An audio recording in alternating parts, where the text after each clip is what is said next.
Olá! Já parou para pensar como algumas pessoas parecem deslizar pelo ambiente de trabalho com uma facilidade incrível, enquanto outras, parece que estão sempre remando contra a maré? Nesta nossa conversa, a gente vai mergulhar em duas leis do famoso livro As 48 Leis do Poder, que, olha, podem ser a chave para a gente entender essa dinâmica. Sabe aquela situação? É muito frustrante e super comum.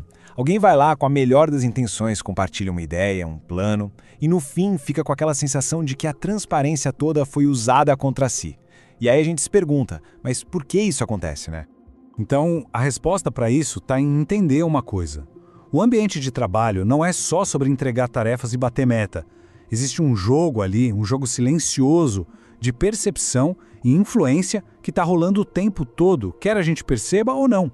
E a lógica é até bem simples se a gente parar para pensar.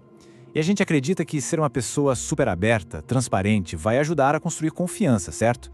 Mas, na prática, em ambientes mais competitivos, isso muitas vezes só serve para expor toda a nossa estratégia, nossas vulnerabilidades. Por isso, algumas pessoas parecem estar sempre um passinho à frente. É porque elas entenderam esse jogo. Ok, vamos começar então com a lei número 3, que é toda sobre a arte da descrição estratégica. O autor, Robert Greene, ele vai direto ao ponto. A ideia central é manter os outros sem saber exatamente qual é o seu próximo movimento. Pensa bem, se as pessoas não sabem o que alguém pretende fazer, como é que elas vão preparar uma defesa ou tentar passar na frente? Não conseguem. E aqui a gente vê aquele padrão de novo. A pessoa chega cheia de boas intenções, compartilha todos os detalhes de um projeto novo ou fala abertamente sobre seus planos de carreira. Tudo isso acreditando que essa transparência vai gerar um ambiente de colaboração. Mas a realidade do mundo corporativo nem sempre é essa, né? Nem todo mundo joga com as mesmas intenções. Como o livro diz, ser absurdamente franco torna a pessoa tão previsível que fica quase impossível ela inspirar respeito. E aí o que acontece? As ideias podem ser roubadas por outros, ou os seus movimentos são bloqueados antes mesmo de começarem. Por isso, a grande sacada é essa. A solução é a descrição estratégica.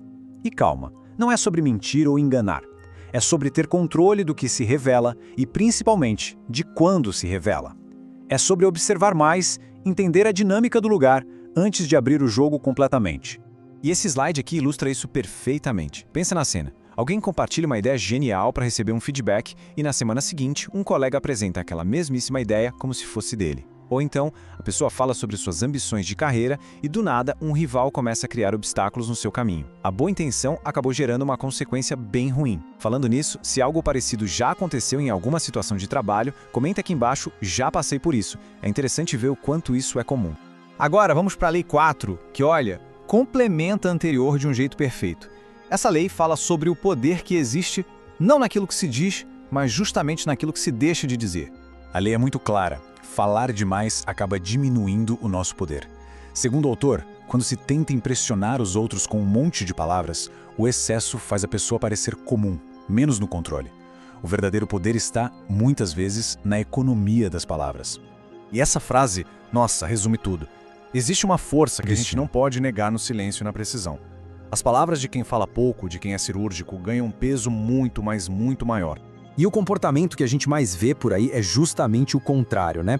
Muita gente que fala sem parar, que entra em detalhes excessivos, que justifica cada mínima decisão, elas fazem isso acreditando que estão projetando confiança, que estão mostrando que sabem o que estão fazendo.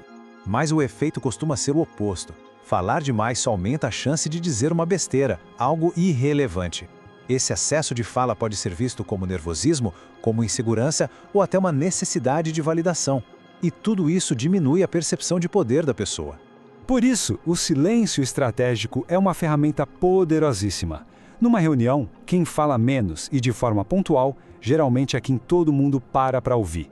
Num conflito, quem não se apressa para responder parece ter mais controle, mais objetividade. E com a liderança, ser conciso projeta confiança e estratégia, não carência de atenção. Certo. Agora a gente chega no ponto mais crucial dessa nossa conversa. Porque é muito fácil ouvir sobre essas leis e já pensar em manipulação, em gente jogando sujo. Mas a grande virada de chave é ressignificar essa ideia. Não se trata de ser uma pessoa mal intencionada. A diferença é gigantesca e tá aqui, ó. Manipulação negativa é quando alguém busca o ganho próprio, mesmo que isso prejudique os outros. Já a inteligência social é sobre entender as dinâmicas de um lugar para proteger o próprio trabalho e ser mais eficaz. É a diferença entre ser desonesto e ser estratégico. Então, a nova mentalidade é essa aqui. O mundo do trabalho tem regras que não estão escritas em lugar nenhum. Algumas pessoas entendem essas regras e navegam por elas com consciência. Outras agem com uma ingenuidade total, revelando tudo sem nem perceber que estão dentro de um jogo social. Conhecer as regras não significa jogar sujo, significa apenas saber jogar. Então, para a gente resumir, qual é a abordagem estratégica? Primeiro, observe mais. Entenda como as coisas funcionam no seu ambiente antes de sair agindo. Segundo, fale menos. Faça com que cada palavra sua tenha peso e impacto. E terceiro, haja com intenção. Pense bem sobre o que você revela e, o mais importante, qual é o momento certo para revelar. E agora, uma pergunta para a gente refletir junto. Entre ocultar as intenções e falar menos que o necessário, qual dessas duas leis parece ser o maior desafio de aplicar no dia a dia do trabalho? Deixe a sua opinião aqui nos comentários. Se essa análise sobre como usar esses princípios de forma inteligente no trabalho foi útil, se inscreve aí para não perder as próximas. Até mais!